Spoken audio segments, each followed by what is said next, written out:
ప్రపంచ కార్మిక వర్గం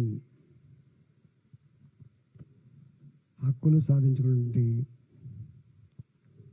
రోజు ఈ మేడే సందర్భంగా కార్మిక లోకానికి శుభాకాంక్షలు తెలియజేస్తా ఉన్నాం. ఈరోజు నిన్న సాయంత్రం 5 గంటల నుంచి ఇప్పటి 5 గంటల వరకు 24 గంటలలో మన రాష్ట్రంలో పాజిటివ్ కేసులు 6, మొత్తం కలిస్తే 1044 పాజిటివ్ కేసులు ఇక్కడ నమోదైనాయి. దాంట్లో నిన్న ప్రకటించినట్టుగా 28 మంది చనిపోవడం జరిగింది. ఈరోజు డెత్స్ లేవు. అదేవిధంగా నిన్నటి వరకు 442 డిశ్చార్జెస్ ఉండే, ఈరోజు 22 డిశ్చార్జ్ అవ్వడం జరిగింది. మొత్తం డిశ్చార్జ్ అయినటువంటి పేషెంట్ల సంఖ్య 464. మొత్తం ఈ క్షణానికి మా ఆధీనంలో ఉన్నటువంటి పేషెంట్ల సంఖ్య 552. నిన్న కొంచెం పెరిగింది. నిన్న 22, ఇవాళ 6. ఈ మధ్యకాలంలో కొన్ని పార్టీలు, కొంతమంది వ్యక్తులు టెస్టులు చేస్తలేరు, తక్కువ చేస్తున్నటువంటి ఆరోపణలు చేస్తూ ఉన్నారు. వాస్తవంగా అవగాహన ఉన్నవాళ్ళు కానీ, బాధ్యత కలిగిన వాళ్ళు కానీ ఇలాంటి ఆరోపణలు చేయరు. కానీ చేస్తున్నారంటేనే వాళ్ళ స్వప్రయోజనాలు ఇమిడి ఉన్నాయి తప్ప, దాగి ఉన్నాయి తప్ప దాంట్లో ప్రజాకోణం లేదు, ప్రజాక్షేమం అంతకంటే కూడా లేదు. టిఆర్ఎస్ పార్టీ అధినేతగా కేసీఆర్ గారు, ఈ రాష్ట్ర ముఖ్యమంత్రిగా ఇదే కోవిడ్ మీద అసెంబ్లీలో చర్చ జరుగుతున్నప్పుడు ప్రధానమంత్రి గారిని విమర్శిస్తూ ఆ సభలో కాంగ్రెస్ పార్టీ నాయకులు కామెంట్ చేసినప్పుడు, ఇది రాజకీయాలకు సంబంధించినటువంటి కాదు, ఈ కరోనా వైరస్ రాజకీయాలకు కానీ, కులానికి కానీ, మతానికి కానీ, ప్రాంతాలకు కానీ సంబంధించింది కాదు. ఇది ఈ విపత్తు, ఈ మహమ్మారి యావత్ ప్రపంచ మానవాళికి పెనుముప్పుగా మారిన సమస్య. దీన్ని ప్రపంచం కలిసికట్టుగా ఎదుర్కోవాలి. దేశం యావత్తు జాతి, మతం, కులం, పార్టీలు మర్చిపోయి జాతికి జాతి దీన్ని ఎదుర్కోవాల్సి అక్కడ ఉందని చెప్పి ముఖ్యమంత్రి గారు సభలో ప్రకటించి, మళ్ళీ ఎప్పుడు ప్రధానమంత్రి గురించి అంత సంకుచితంగా మాట్లాడదని చెప్పి మాట్లాడినాం. అంటే మా గొప్పతనం, మా బ్రాడ్నెస్ గది. కానీ అనేక రాష్ట్రాల్లో భారతీయ జనతా పార్టీ అధికారంలో ఉంది. కాంగ్రెస్ పార్టీ ఈ దేశంలో అనేక రాష్ట్రాల్లో అధికారంలో ఉంది.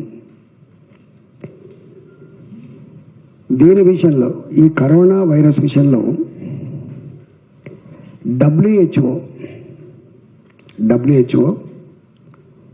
ప్రపంచ ఆరోగ్య సంస్థ ఈ కరోనా వైరస్ మీద ఎట్లా ఈ వైరస్ ఉంటుంది, దీన్ని ఎట్లా ఎదుర్కోవాలో ఆ గైడ్లైన్స్ ఇస్తుంది. ఆ ప్రపంచ ఆరోగ్య సంస్థ జారీ చేసినటువంటి గైడ్లైన్స్ మీద ఆధారపడి ఆయా దేశాలలో వాళ్ళు కూడా వాళ్ళ దేశం యొక్క పరిస్థితిని బట్టి, ఆ వైరస్ తీవ్రతను బట్టి వాళ్ళు కూడా కొన్ని గైడ్లైన్స్ ఇస్తారు. మన దేశంలో ICMR గైడ్లైన్స్ జారీ చేసింది. ICMR ఎంత క్లారిటీతో గైడ్లైన్స్ ఇచ్చిందంటే, గుడ్డెద్దు చేళ్ళ పడ్డట్టు ఎక్కడ పడితే అక్కడ టెస్టులు చేయొద్దు, ఇది సైంటిఫిక్ థింగ్ కాదు. ఏ ఇంట్లో అయితే కరోనా పాజిటివ్ పేషెంట్ వస్తారో ఆ ఇంట్లో ఎవరైనా సింటమ్స్ కనుక ఉంటే తప్పకుండా టెస్టులు చేయాలి. ఒకవేళ ఆ పాజిటివ్ వచ్చిన పేషెంట్ సీరియస్గా కనుక ఉంటే ఆ ఇల్లు కానీ ఆ చుట్టుపక్కల కాంటాక్ట్ కానీ పూర్తి స్థాయిలో స్వాబ్ కలెక్షన్ చేసి టెస్టులు చేయాలి. ఇంకా లేటెస్ట్ గైడ్లైన్స్లో ఈ టెస్టులు చేసిన తర్వాత పాజిటివ్గా వస్తే ఆ మనిషి సిమ్టమాటిక్గా కనుక ఉంటే, ఆ మనిషి సిమ్టమాటిక్గా కనుక ఉంటే రెండు ఇచ్చింది. సిమ్టమాటిక్గా కనుక ఉండి తప్పకుండా ట్రీట్మెంట్ అవసరమైతే హాస్పిటల్లో పెట్టాలి. కరోనా పాజిటివ్ ఉన్నప్పటికి కూడా ఆ పేషెంట్లో సిమ్టమ్స్ కనుక లేకపోయి ఉంటే, జ్వరం కానీ జలుబు కానీ ఇతరత్వ సమస్యలు లేకపోయి ఉంటే ఆ పేషెంట్ని ఇంట్లోనే పెట్టి, హాస్పిటల్ తీసుకోవాల్సిన అక్కడ ఇంట్లోనే పెట్టి మీరు ఐసోలేషన్లో ఉంచి అబ్జర్వ్ చేయొచ్చు అని.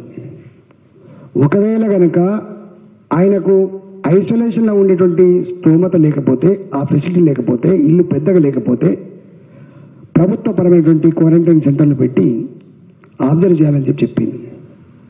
ఇంత క్లియర్గా వాళ్ళు చెప్పినప్పటికీ కూడా ఈ ICMR గైడ్లైన్స్ అన్ని కూడా ఇవాళ మీ దగ్గర మీకు ఇంతకుముందు ఇచ్చిన భారత ప్రభుత్వం జారీ చేసినటువంటి గైడ్లైన్స్ ఇంతకుముందు మీకు ఇచ్చిన, మళ్ళీ మీకు ఒకసారి పంపిస్తా.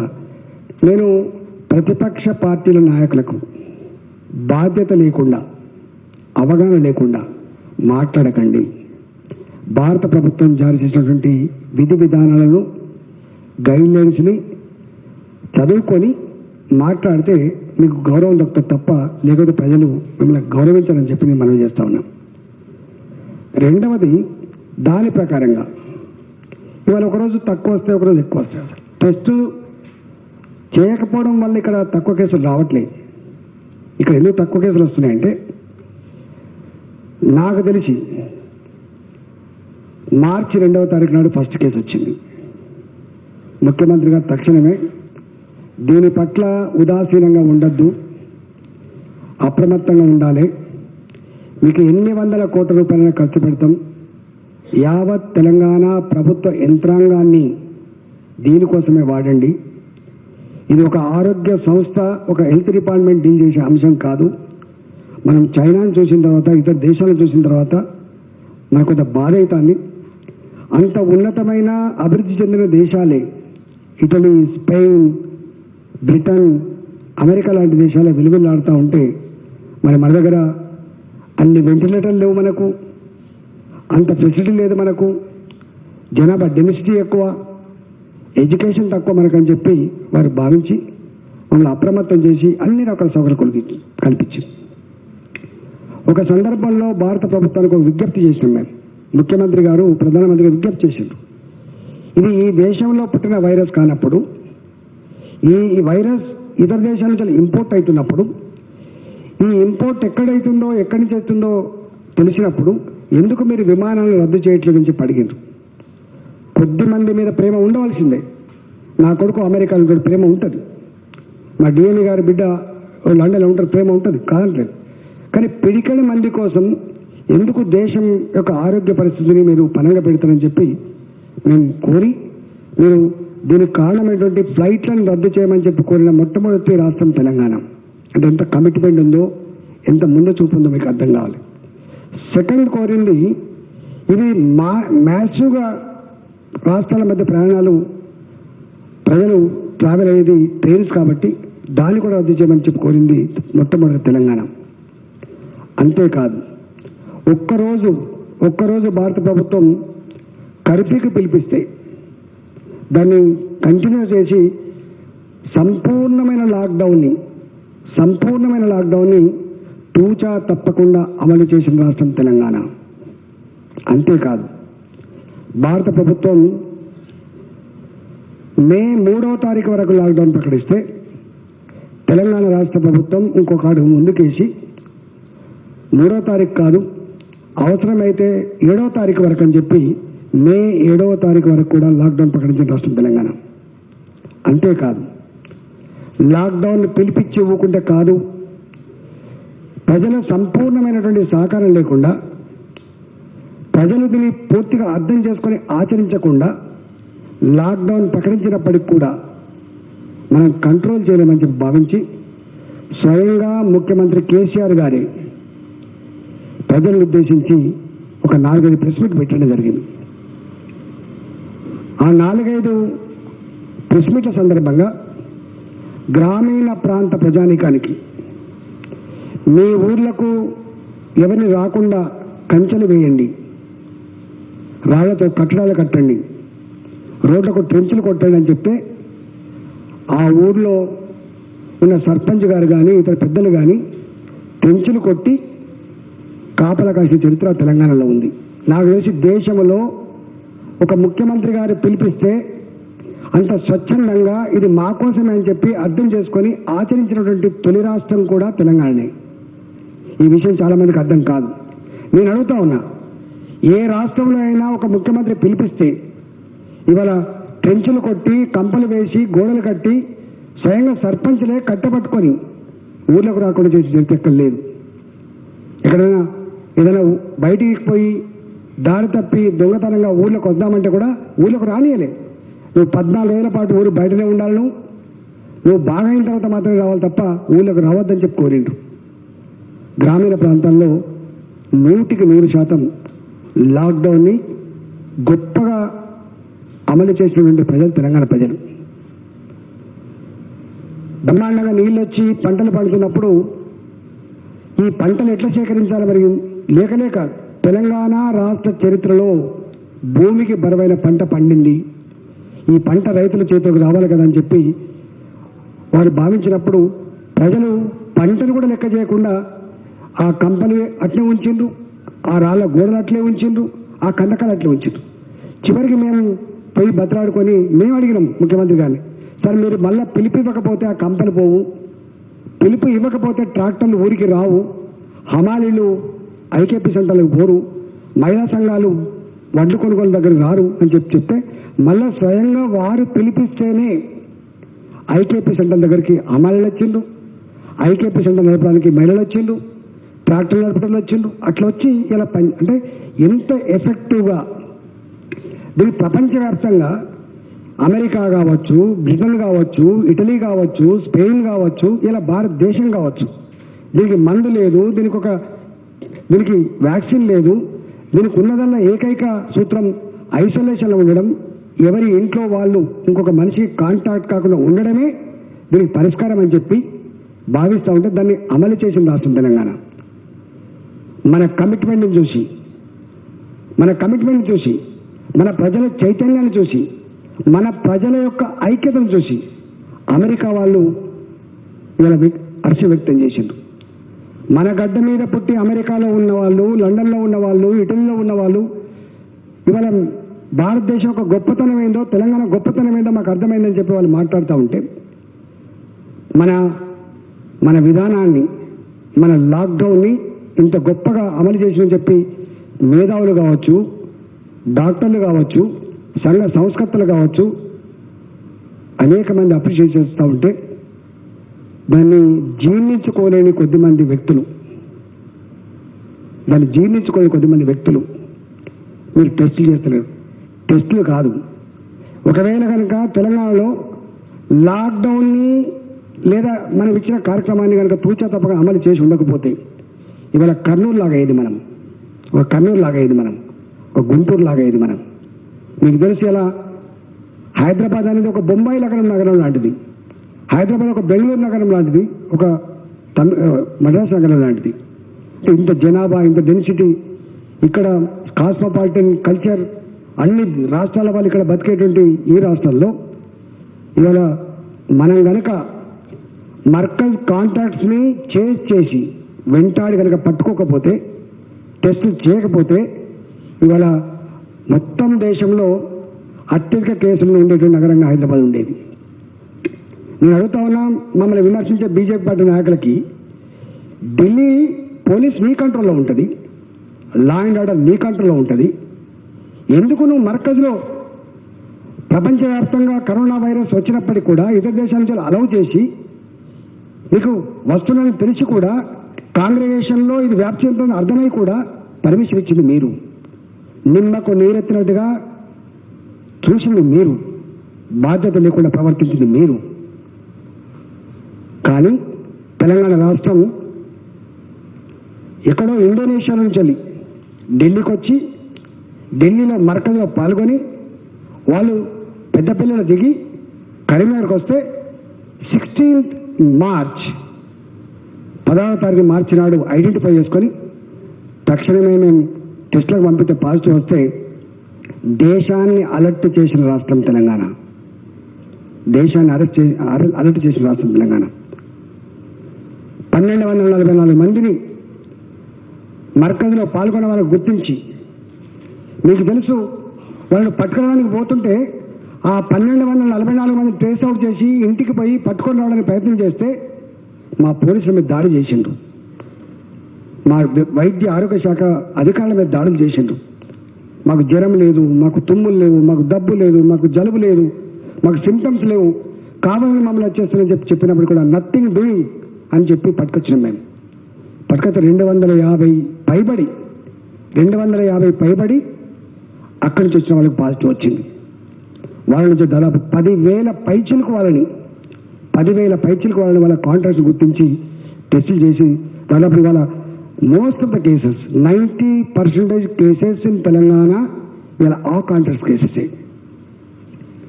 దాన్ని ఎఫెక్టివ్గా అమలు చేసినాం. కాబట్టి ఆ జోన్లలో ఎక్కడైతే ఈ కేసులు ఐడెంటిఫై అయినాయో మీకు తెలిసి ఇలా సూర్యాపేటలో ఇచ్చింది. సూర్యాపేటలో వచ్చినప్పుడు మేము భయపడ్డాం ఇది ఏమైనా కమ్యూనిటీకి స్ప్రెడ్ అయిందా అని, కానీ ఎక్కడ కమ్యూనిటీకి స్ప్రెడ్ కాలేదు. 19వ తారీఖు లాస్ట్ కేసు వికారాబాద్లో వచ్చింది, 21వ తారీఖు లాస్ట్ కేసు సూర్యాపేటలో వచ్చింది, 24వ తారీఖు లాస్ట్ కేసు గద్వాల్లో వచ్చింది. అప్పటి నుంచి మళ్ళీ కేసులు లేవు. అంటే ఇంత జిమ్మేదారితనంతో, ఇంత బాధ్యతతో, ఇంత అవగాహనతో, ప్రజల ప్రాణాలను కాపాడే తపనతో పనిచేసినాం కాబట్టి అది ఆగింది తప్ప, లేకపోతే ఇవన్నీ బంద్ చేసుకొని మర్కజ్ వచ్చిన వాళ్ళని వదిలిపెట్టుకొని వాళ్ళకి సన్మానాలు చేసుకొని మంచిగా వాళ్ళతో మంచిగా మీటింగ్లు పెట్టుకొని నిద్రపోలే ఈ ప్రభుత్వం, ఉపేక్షించిన ఈ ప్రభుత్వం. మేము పెద్దలతో మాట్లాడినాం, ఆ పెద్దలతో మాట్లాడినాం. మేము ఇది ఉపేక్షించేది కాదు సుమా, దీనికి ఎగ్జామ్షన్స్ లేవు, నథింగ్ డూయింగ్, చాలా కఠినంగా వ్యవహరిస్తామని చెప్పి మొట్టమొదటిసారి చెప్పిన రాష్ట్రం కూడా తెలంగాణ. ఎవరిని వదిలిపెట్టలే, ఎక్కడ కూడా అది చేయలే. అప్పీల్ చేసిన ముఖ్యమంత్రిగా కొద్దిమంది వ్యక్తుల యొక్క అతిసాహసంతో రాష్ట్రం నష్టపోయే ప్రమాదం ఉంది, దేశం నష్టపోయే ప్రమాదం ఉందని చెప్పి హెచ్చరించిన రాష్ట్రం తెలంగాణ. అందుకని ఇవాళ ఇంత పగడబందీగా ఈ కార్యక్రమాన్ని అమలు చేసినాం. నిన్న 22 కేసులు వచ్చినాయి. ఎట్లొచ్చినాయి? పాడి షరీఫ్ మర్కజ్ కాంట్రాక్ట్స్ నుంచి వెళ్ళి 2 వ్యక్తులు ఆ మార్కెట్లో పనిచేస్తారు, దుకాణంలో పనిచేస్తారు, 3 కుటుంబాలకు వచ్చినాయి. ఇప్పటి వరకు ఎక్కడ కూడా 1044 కేసులలో ఇవాళ 6 కేసులు వచ్చినాయి. 6 కేసులలో ఒక ఆయన ఇప్పుడు ఈ హాస్పిటల్లో పాజిటివ్ కేసు ఎవరైతుందో ఒక 5 పాజిటివ్ కేసులు ఇళ్ళన్నీ ఉన్నాయి. ఇంతకుముందు పాజిటివ్ కేసుతో ఎవరైతే హాస్పిటల్ ఉన్నారో వాళ్ళ కుటుంబ సభ్యులే 5 మంది ఉన్నారు. ఇలా ఒక్కరు ట్రేస్ అవుట్ చేస్తున్నాం. అంటే ఇప్పటిదాకా 1044 కేసులు వస్తే 1044 మందిలో కొన్ని సారీ కేసుల మీద ఒకటి 22 దాకా కొంత ట్రేస్ అవుట్ కాదు, కానీ ఆల్మోస్ట్ అన్ని కేసులు వాటిని కూడా ఛేదిస్తాను. 22 మంది కూడా ఎక్కడెక్కడ వాళ్ళు భోజనం చేసిండు, ఎవరితో వచ్చింది, ఎక్కడి నుంచి వచ్చింది, డబ్బులు తీసుకుంటూ వచ్చిందా, కూరగాయలకు పోతొచ్చిందా, మార్కెట్కి పోతొచ్చిందా, ఎక్కడన్నా వేరే పద్ధతులు వచ్చినా ట్రేస్ అవుట్ చేస్తారో ఎక్కడ కూడా ఉపయోగించారు. గది సిస్టమ్. మనిషికి పాజిటివ్ రాగానే ఈ మనిషితో ఎన్ని కాంటాక్ట్ ట్రేస్ చేయడం ఇంపార్టెంట్, ట్రీట్ చేయడం ఇంపార్టెంట్. ఇవాళ అంతేకాదు, అసలు ఎంత గొప్పగా అంటే దేశంలో మొత్తంగా ఇవాళ కోలుకున్న వాళ్ళ సంఖ్య కూడా ఇంత ఫాస్ట్గా రిజల్ట్ వచ్చినట్టు రాష్ట్రం కూడా తెలంగాణ. చాలామంది మనం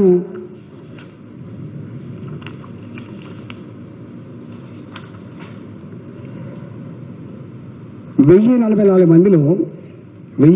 మందిలో మన దగ్గర దాదాపు 47% మంది క్యూర్ అయింది. దేశంలో ఎక్కడ కూడా ఇది జరగలేదు. మన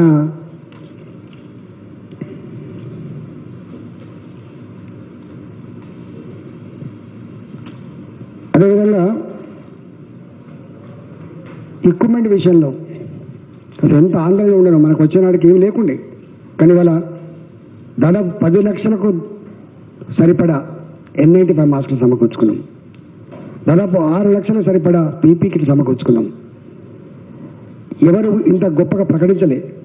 20,000 మందికి ఆక్సిజన్ పెట్టి, ఐసీయూలు పెట్టి, వెంటిలేటర్లు పెట్టి వైద్యం చేయగలిగే సత్తా ఉంది.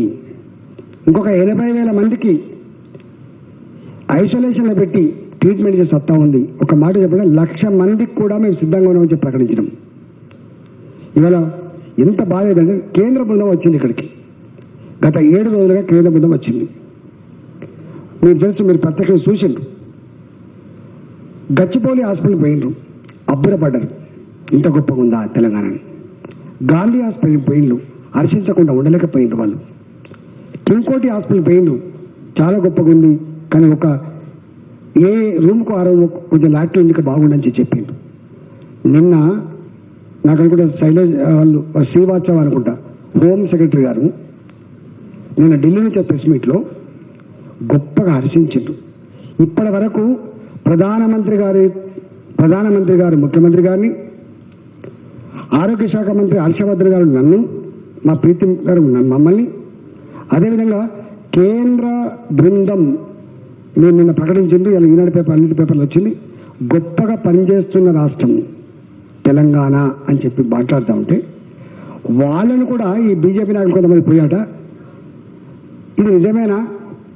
మీరు తిరుగుతున్నది నిజమే, కానీ మీరు చెప్తున్నది నిజమేనా అని మాట్లాడుతున్నట్టే. అంటే వాళ్ళ ప్రభుత్వంలో పనిచేసే వాళ్ళ బృందాలు వాళ్ళను కూడా అనుమానించే పరిస్థితి వచ్చిందంటే అంటే వీళ్ళు ఏం కోరుతున్నట్టు? అంటే కరోనా పోవద్దని కోరుతున్నారా? కరోనా కంటిన్యూ కావాలని కోరుతున్నారా? ప్రజలు ఇట్లా లాక్డౌన్లో ఉండాలని కోరుతున్నారా? ప్రజలు ఆర్థికంగా కుంగిపోవాలని కోరుతున్నారా? ప్రజలు ఆకలితో అలమటించాలని కోరుకుంటున్నారా? వాళ్ళు సమాధానం చెప్పాలి. ఏదైనా మంచి జరిగితే, రాష్ట్రానికి మంచి జరిగితే సంతోషపడాల్సిన పోయి కలిసి కాళ్ళలో కట్టపెట్టే ప్రయత్నం చేసేది ఇది మంచిది కాదు. మేమేం చేస్తున్నామో మీరేం చేస్తున్నామో ఒకసారి చూసుకోండి. ఇవాళ తెలంగాణ రాష్ట్ర ప్రభుత్వం మీద సంపూర్ణమైన విశ్వాసం ఉంది మా ప్రజలకి. తెలంగాణ రాష్ట్ర ప్రభుత్వం ఏం చేసినా ప్రజల మేలు కోరే చేస్తుంది, మా కోసమే చేస్తుంది అనేటువంటి భావన బలంగా ఉంది. మీరు ఇట్లాంటి ఇక్కడ కూడా రాజకీయాలు చేసి ఒకరేమో రాజకీయాల కోసం మాట్లాడుతున్నారు, ఒకరు మతం కోసం మాట్లాడుతున్నారు. తెలంగాణ రాష్ట్రంలో ఇవి చెల్లవు, చిల్లర రాజకీయాలు చెల్లవు, ఈ అరిగిపోయినా తిరస్కరించబడ్డాయి ఈ మతాలు కూడా చెల్లవు. ఇక్కడ ఈ కరోనాలో ఏ కులం లేదు, ఏ మతం లేదు, ఏ పార్టీ లేదు. ఎంత భయంగా ఉన్నారు, ఎంత బాధతో ఉన్నారు. దాదాపు 15 రోజుల నుంచి వెళ్ళి అన్నీ పోగొట్టుకొని నెలకి 11,000 కోట్ల పైచిలుకు మన రాష్ట్రంలో మన ఆదాయం ఉంటుంది. కానీ 200 కోట్లు కూడా రాలే. 11,000 కోట్ల రూపాయల ఆదాయాన్ని కూడా పక్కకు పెట్టి ప్రజల ప్రాణాలు ముఖ్యం, ఆస్తులు పోతే మళ్ళీ సంపాదించుకోవచ్చు, కానీ ప్రాణం పోతే తిరగదని చెప్పినటువంటి ముఖ్యమంత్రి కేసీఆర్ గారు ఇలా మమ్మల్ని పట్టుకొని ఇట్లాంటి అనుమానాలు ఇవన్నీ వ్యక్తం చేసే ప్రయత్నం చేయొద్దు. నేను మళ్ళీ చెప్తున్నా, 100కు 100% ఈ మరణాలు దాస్తే దాగేటి కావు. ఈ పాజిటివ్ కేసులు దాస్తే దాగేటివి కాదు, దాని మూల్యం చెల్లించాల్సి వస్తుంది. ఇవాళ హైదరాబాద్ ఒక జిహెచ్ఎంసీ పరిధిలో ఇవన్నీ వస్తున్నాయి. జిహెచ్ఎంసీ పరిధిలో నిన్న ముఖ్యమంత్రి గారి ఆదేశాల మేరకి నిన్న మొత్తం కూర్చొని ఈ కంటైన్మెంట్ మరింత పడిబంద చేయాలి. ఎక్కడెక్కడైతే కొంత వైలేట్ చేస్తున్నారో, ఎక్కడెక్కడైతే ప్రభుత్వ ఆలోచనని ఆదేశాన్ని పట్టించుకోవట్లేదో చాలా విగరస్గా రియాక్ట్ కావాలని చెప్పి నిర్ణయం తీసుకొని చేస్తా ఉన్నాం.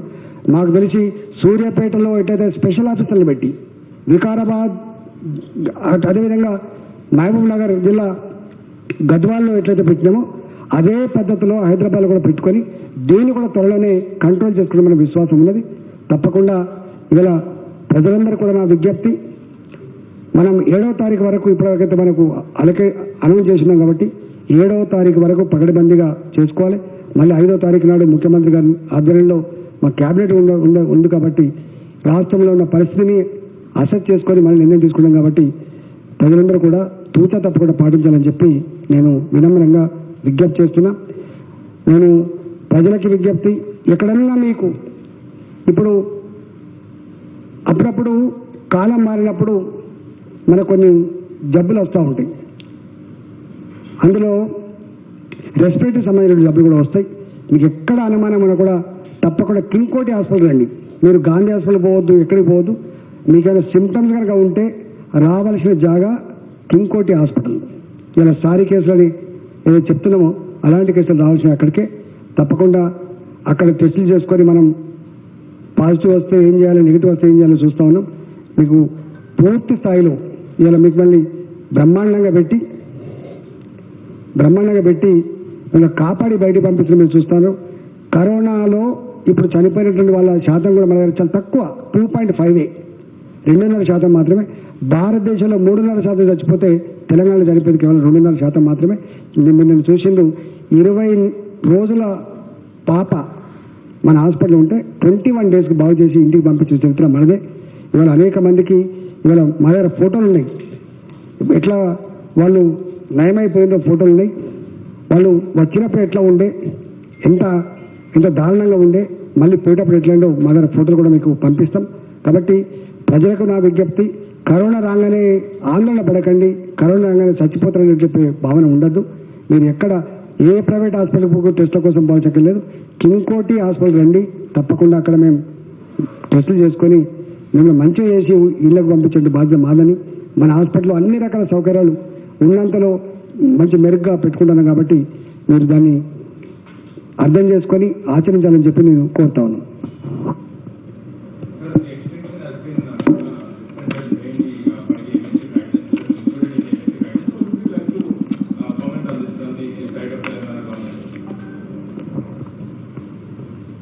మేము ఆల్రెడీ 7వ తారీఖు వరకు ఉన్నాం. మాది నిర్ణయం ఇట్లా ఇండివిజువల్ చెప్పే నిర్ణయం ఉండదు. మాది క్యాబినెట్ ఉంటుంది. మేము అలా కూర్చొని మా రాష్ట్ర పరిస్థితులను చర్చించుకోవాలి. ఆనాడు మా రాష్ట్ర పరిస్థితి ఆధారపడి మేము 7వ తారీఖు దాకా ఇచ్చుకున్నాం. ఇవాళ మళ్ళీ మా రాష్ట్ర పరిస్థితుల మీద 5th నాడు మా క్యాబినెట్ ఉంది. తప్పకుండా ఆ రోజు మళ్ళీ మేము ప్రకటిస్తాం. సార్, ప్రస్తుతం గ్రీన్ జోన్స్ లో ఉన్న దగ్గర 33% ఆఫ్ యాక్టివిటీస్ చేసుకోవడానికి సెంట్రల్ గవర్నమెంట్ పర్మిషన్ ఇచ్చింది. ఇప్పుడు ఇక్కడ తెలంగాణ రాష్ట్రంలో ఉన్న గ్రీన్ జోన్స్ లో సడలింపులు ఏమైనా ఉండబోతున్నాయి? తప్పకుండా గ్రీన్ జోన్ ఏదైతే ఉందో వ్యవసాయానికి సంబంధించినటువంటి గ్రామీణ ప్రాంత ప్రజలు ఇబ్బంది కలగని పద్ధతులలో కొంత వ్యవసాయ పనులకు అనుమతించడం అవి నడుస్తూ ఉన్నాయి. ఎక్కడైతే orange zone and red zones అని ఏవైతే ఉన్నాయో, మా దగ్గర రెడ్ జోన్స్ కూడా ఇప్పుడు కేంద్ర ప్రభుత్వం ఇవ్వాలని ప్రకటించింది. జస్ట్ 6 జిల్లాలు మాత్రమే రెడ్ జోన్ కింద ప్రకటించినట్టున్నది.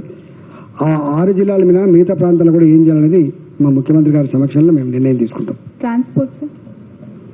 ట్రాన్స్పోర్ట్ భారత ప్రభుత్వమే కొంత లిబరలైజ్ చేసింది.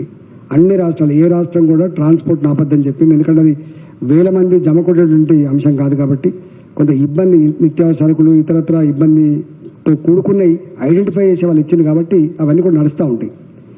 భారత ప్రభుత్వం ఏ వీటికైతే కొన్ని ఎగ్జామ్షన్స్ ఇచ్చిందో అన్ని రాష్ట్రాలకు సంబంధించి అవన్నీ కూడా యథావిధంగా కొనసాగుతాయి.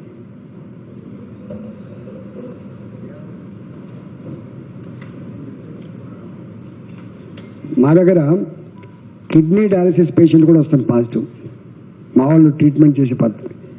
రెండవది, ఈ ఫోటోలు మీకు ఇవి వచ్చినప్పుడు ఎంత ఇన్ఫెక్షన్ ఉండే మళ్ళీ ఇంటికి పోయినప్పుడు ఎట్లా నెగిటివ్ వచ్చిన తర్వాత ఎట్లా వచ్చింది అనేది మేము డిఫరెంట్ పేషెంట్ దగ్గర తీసుకొని పెట్టుకుంటా ఉన్నాం.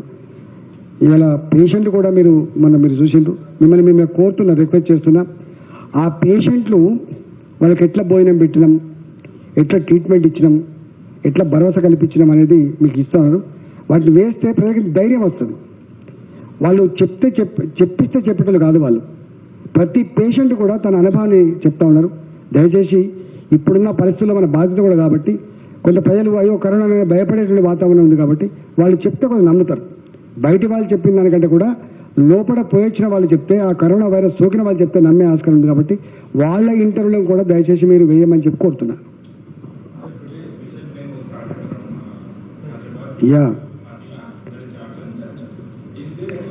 అంటే మీరు ఒక్క మాట, ఇదే బాధ ఎక్కడ ఏంటంటే, మీరు నాకు తెలిసి దేశాల్లో ఫస్ట్ టైం కావచ్చు, ఫస్ట్ స్టేట్ రాంచీ ట్రైన్ పంపించడం.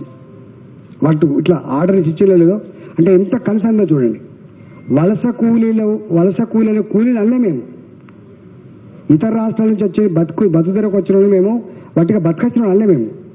మా అభివృద్ధిలో భాగస్వాములు వాళ్ళు. మా రాష్ట్ర ప్రజల్ని ఎట్లా చూసుకుంటామో వాళ్ళని కూడా అట్లే చూసుకుంటామని చెప్పి మీకు తెలుసు. 500 రూపాయల మనిషికి బియ్యం ఇచ్చి ఆదుకున్న రాష్ట్రం. వాళ్ళు ఎందుకో సెంటిమెంట్గా ఫీల్ అయ్యిండ్రు. ఎప్పుడు ఇన్ని రోజులు లాక్డౌన్ తర్వాత చాలామంది ఏమొచ్చిందంటే, అమ్మ ఏమైతే అని ఒక భయంలో ఉండి మా ఊరికి పోవాలి, మేము మా కన్న వాళ్ళని చూసుకోవాలి అనేటువంటి ఫీలింగ్ వచ్చింది వాళ్ళకి. మనం పగ్గాలు పెట్టి కట్టేసినా ఉండట్లేదు, ఎందుకంటే మనం దాన్ని ఒప్పుకోవాలి మనం. అందుకని వాళ్ళ యొక్క మనోభావాలను గుర్తించి, వాళ్ళ యొక్క సెంటిమెంట్ని గుర్తించి మనం కేంద్ర ప్రభుత్వాన్ని విజ్ఞప్తి చేసినాం.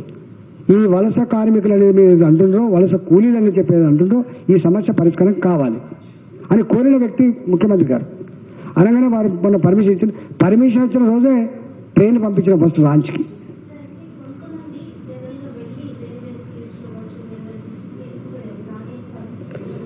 అవన్నీ క్లియర్ అయిపోయినాయి. దాదాపుగా మన వాళ్ళు మద్రాసుకు పోయినా, మన వాళ్ళు ఆంధ్రప్రదేశ్లో ఉన్నా, మన వాళ్ళు ఇతర దగ్గర ఉన్నా కూడా వస్తూ ఉన్నారు.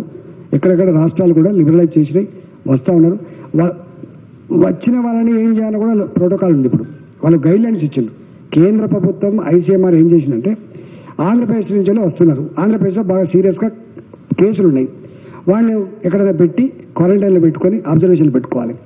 ఇంతకుముందు ఇతర దేశాల నుంచి వచ్చినప్పుడు మనం ఎట్లయితే ఎయిర్పోర్ట్లలో స్క్రీనింగ్ చేసుకొని వాళ్ళు క్వారంటైన్కి పంపుకున్నామో, కేసు పాజిటివ్ వస్తే మనం హాస్పిటల్ పెట్టుకున్నామో, సేమ్ ఇతర రాష్ట్రాల నుంచి వచ్చే వాళ్ళని కూడా మన రాష్ట్రంలో రిసీవ్ చేసుకొని వాళ్ళకి సిమ్టమ్స్ ఉన్నాయో చూసి వాళ్ళని క్వారంటైన్లో పెట్టుకుంటాం. వాళ్ళకి ఏమైనా మంచి ఇంటి సౌకర్యం ఉంది, వాళ్ళ ఇళ్ళలో పెడతాం క్వారంటైన్. వాళ్ళకి ఇళ్ళ సౌకర్యం లేదు, పెద్ద కుటుంబాలు, చిన్న ఇళ్ళు ఉన్నాయి, మా క్వారంటైన్ సెంటర్ పెడతాం. మనకి ఇప్పటికే కొన్ని వందల సెంటర్లలో మనం చూసుకొని పెట్టుకున్నాం కదా. మీకు తెలుసు, అనేక రకాల హోటళ్ళు పెట్టుకున్నాం, అనేక రకాల సెంటర్లు కూడా పెట్టుకున్నాం కాబట్టి అట్లాంటి వాటిలో పెట్టుకుంటాం మనం.